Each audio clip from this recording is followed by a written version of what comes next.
శ్రీ సంజీవరెడ్డి గారు. అధ్యక్ష, ధన్యవాదాలు ఈరోజు అవకాశం ఇచ్చినందుకు.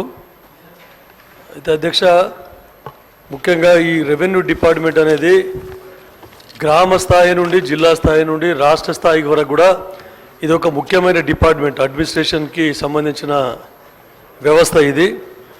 అట్లాంటిది ఈరోజు మొత్తం భ్రష్టు పట్టిపోయింది అధ్యక్ష.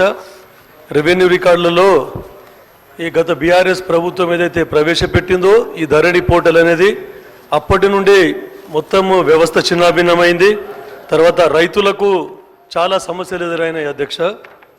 మనం గతంలో కూడా మనం చూస్తూ ఉన్నాం, ఎప్పుడు కూడా టెనెన్సీ యాక్ట్ నుండి పట్టుకొని కౌలుదారుల హక్కు చట్టం ఏదైతే ఏర్పడిందో అప్పటి నుండి కూడా ఎన్నోసార్లు ఆర్ఓఆర్ కూడా చేపట్టడం జరిగింది.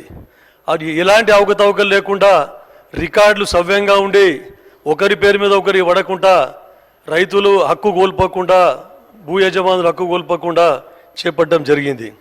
గతంలో ఫస్ట్ ఆర్ఓఆర్ 1948లో రావడం జరిగింది. తర్వాత 79, 80లో, తర్వాత 89, 90లో కూడా రావడం జరిగింది అధ్యక్ష.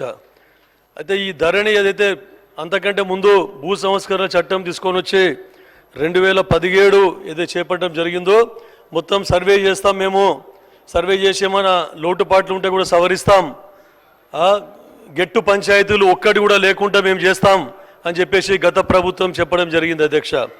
కానీ దాని తర్వాత ధరణి ప్రవేశపెట్టిన తర్వాత ఎన్ని లోట్లు పాటలు ఉన్నాయో తమరికి తెలుస్తూ ఉంది అధ్యక్ష.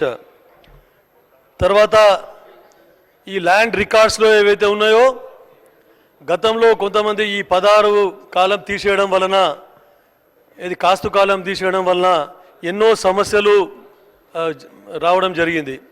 గతంలో కొన్ని తరాలు 3 తరాల నుండి కూడా వ్యవసాయం చేస్తున్నటువంటి వ్యవసాయ భూముల్లో వారి పేర్లు కాకుండా గతంలో ఉన్న ఎవరైతే పట్టేదారులు ఉన్నారో వాళ్ళు అమ్మినా కూడా, సాదా బైనామాల ద్వారా అమ్మినా కూడా వారి పేర్లు కాకుండా మన గతంలో ఉన్నటువంటి యజమానుల పేర్లే రావడం జరిగింది.